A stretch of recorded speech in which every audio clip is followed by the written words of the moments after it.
नमस्कार श्रोते हो. आशा करतो की तुम्ही सर्व कुशल मंगल आहात. आज आपण ऐकणार आहोत फाल्गुन महिन्यातील कृष्ण चतुर्थीचे महत्त्व. विष्णू शर्मा ब्राह्मणाची कथा. भगवान श्रीकृष्ण युधिष्ठिरास गणेश चतुर्थी व्रत महात्म्य सांगत असताना पुढे म्हणाले, हे युधिष्ठिरा, एकदा पार्वती गजाननास विचारते, हे गजानना, फाल्गुन कृष्ण गणेश चतुर्थीत कोणत्या स्वरूपाची पूजा करावी, पूजनानंतर कोणते भोजन करावे, कोणत्या वस्तूचे हवन करावे. तेव्हा श्री गणेशाने सांगितले, हे माते, फाल्गुन कृष्ण गणेश चतुर्थीला हेरंब नावाच्या गणेशाची पूजा केली जाते. दिवसभर निराहार राहून श्री गणेशाचे चिंतन करावे. चंद्रोदयाच्या वेळी श्री गणेशाच्या षोडोपचार पूजा मनोभावे करावी. नंतर ब्राह्मणास भोजन देऊन आपण भोजनास फक्त शुद्ध तूप व साखरच खावी. त्या दिवशी साखरेच्या खिरीमध्ये कण्हेरीची फुले टाकून त्याचे हवन करावे. या संबंधी मी तुला एक प्राचीन कथा सांगतो, ऐक. पूर्वी एक कथा भगवान श्रीकृष्णाने युधिष्ठिराला सांगितली होती. तीच कथा मी तुला सांगत आहे. सत्ययुगात युवनाश्व नावाचा एक धार्मिक, उदार आणि देवभक्त राजा राज्य करीत होता. त्याच्या राज्यात विष्णू शर्मा नावाचा एक तपस्वी ब्राह्मण राहत होता. तो 4ही वेद जाणारा होता. त्याला 7 पुत्र होते.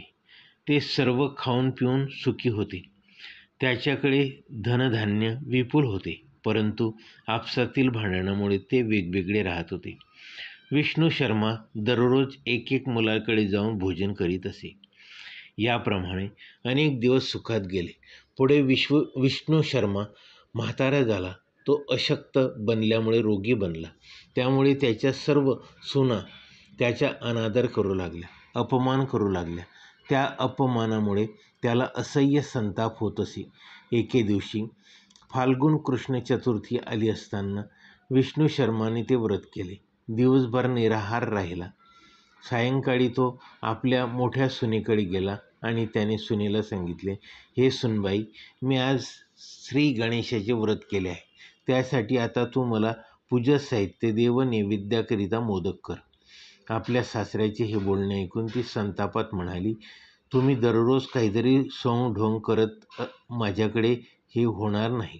त्याप्रमाणे विष्णू शर्मा मोठ्या सुनेकडे दुःखित होऊन पाळीपाळीने प्रत्येक सुनेकडे गेला, परंतु कोणत्याही सुनेने त्याची गोष्ट मानली नाही.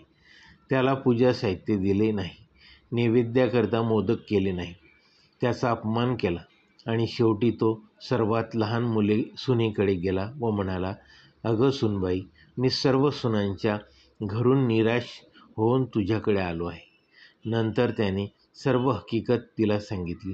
शेवटी तो तिला म्हणाला, हे सुनबाई, या व्रताच्या प्रभावाने आपल्याला सिद्धी प्राप्त होईल. आपले सर्व कष्ट नाहीसे होतील. छोट्या सुनेची आर्थिक परिस्थिती बिकट होती, तरी ती सासऱ्यास म्हणाली, दादाजी, आपण एवढी काळजी करू नका. तुम्ही व्रत पूर्ण करा. मी सुद्धा सकाळची उपवासी आहे, तेव्हा मीही तुमच्याबरोबर हे व्रत करेन. एवढे सांगून लहान सून घराबाहेर पडली. तिने गावातून भिक्षा मागून नैवेद्य तयार केला. तसेच तिने यथाशक्ती पूजा साहित्य जमवून सासऱ्यासोबत श्री गणेशाची षोडोपचार पूजा केली. पूजा संपल्यावर तिने नैवेद्य दाखवून आपल्या सासऱ्यास भोजनात तूप साखर दिली. खावयास काही शिल्लक न राहिल्यामुळे ती स्वतः उपाशी राहिली. मध्यरात्री विष्णू शर्मास उलट्या, वांत्या व आगमन होऊ लागल्याने तिने विष्णू शर्माची सेवा शुश्रूषा केली. ती घाबरली. तिला काही सूचना, एवढ्या रात्री कोठे जावे व मदतीला कोणाला बोलवावे हे तिला कळेना. शेवटी तिला व्रताची आठवण झाली. तिने मनोमन श्री गणेशाचा धावा सुरू केला. हे संकट दूर कर. मी तुला काया वाचा मनाने शरण आले आहे. तुझ्याशिवाय आम्हाला कोणाचाही आधार नाही. आमचे काही चुकले असल्यास क्षमा कर. अशा प्रकारची प्रार्थना ती वारंवार करू लागली. त्यामुळे विष्णू शर्माची प्रकृती सुधारू लागली व त्याला शांत झोप लागली. सुनेला सुद्धा पहाटे झोप लागली. सूर्योदयानंतर दोघांना जाग आली. तेव्हा त्यांच्या घरात हिरे, मोती व रत्न यांची ढीग दिसली. सुनेने आश्चर्यचकित होऊन विष्णू शर्मास विचारले, दादाजी, ही कोणाची संपत्ती आहे? चोरीच्या आरोपात फसवण्यासाठी कोणीतरी ही संपत्ती मुद्दाम आपल्या घरात टाकली आहे का? आपल्या सुनेची ही शंका ऐकून विष्णू शर्मा म्हणाला, हे कल्याणी, हे सर्व तुझ्या श्रद्धा व भक्तीची फळ आहे. तुझ्यावर श्री गणेशांनी कृपा केली आहे.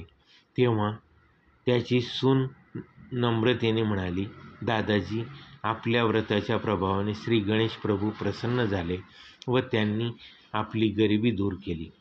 विष्णू शर्माच्या इतर सुनांनी जेव्हा ही विपुल संपत्ती पाहिली तेव्हा त्या अतिशय संतापल्या, कारण त्यांना असे वाटले की आपल्या सासऱ्यांनी आयुष्यभर जमवलेली सर्व संपत्ती छोट्या सुनेस दिली. त्या आपसात भांडू लागल्या. तेव्हा विष्णू शर्मांनी आपल्या सुनांना सांगितले की मी कोणत्याही प्रकारचे कपट केले नाही, भेदभाव केला नाही. संकष्ट चतुर्थीचे व्रत केल्यामुळे श्री गणेशाने प्रसन्न होऊन छोट्या सुनेवर ही कृपा केली आहे.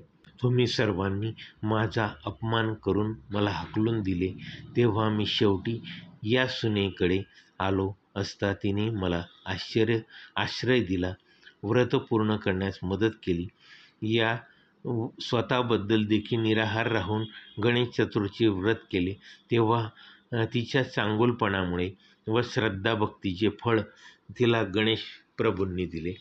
पार्वती माते श्री गणेश प्रभू पुढे सांगू लागले, हे गिरिराज कुमारी, श्री विष्णू शर्माची 6ही मुले व सुना पुढे रोगी, दुःखी व गरीब झाले. त्यांना विष्णू शर्मांनी केलेल्या व्रताची आठवण झाली. त्यांनी सुद्धा फाल्गुन कृष्ण गणेश चतुर्थीचे व्रत भक्तिभावाने केले. दरमहा चतुर्थी व्रत करू लागले आणि त्यामुळे त्यांच्यावरील संकटे नाहीशी होऊन ते पूर्वीप्रमाणे निरोगी व धनधान्यांनी समृद्ध झाले. जो कोणी हे व्रत करील त्याचे धनधान्य समृद्ध राहील, तो सुखी होईल. भगवान श्रीकृष्ण म्हणाले, हे पुरुषोत्तम युधिष्ठिरा, फाल्गुन कृष्ण चतुर्थी व्रत सामर्थ्यांनी केलेले ऐश्वर्य परत मिळवले. तू सुद्धा हे व्रत कर. या व्रताच्या प्रभावाने तुझ्यावरील सर्व संकटे दूर होतील. तुला तुझे राज्य परत मिळेल. भगवान श्रीकृष्णाने सांगितलेली कथा युधिष्ठिरास फारच आवडली. युधिष्ठिराने फाल्गुन कृष्ण गणेश चतुर्थीचे व्रत केले, त्यास त्यांचे राज्य पुन्हा परत मिळाले. या प्रकारे फाल्गुन कृष्ण गणेश चतुर्थीची व्रतकथा आपण शांतपूर्वक ऐकल्याबद्दल धन्यवाद. माझ्या सदर चॅनलला लाईक आणि सबस्क्राईब करायला विसरू नका. धन्यवाद.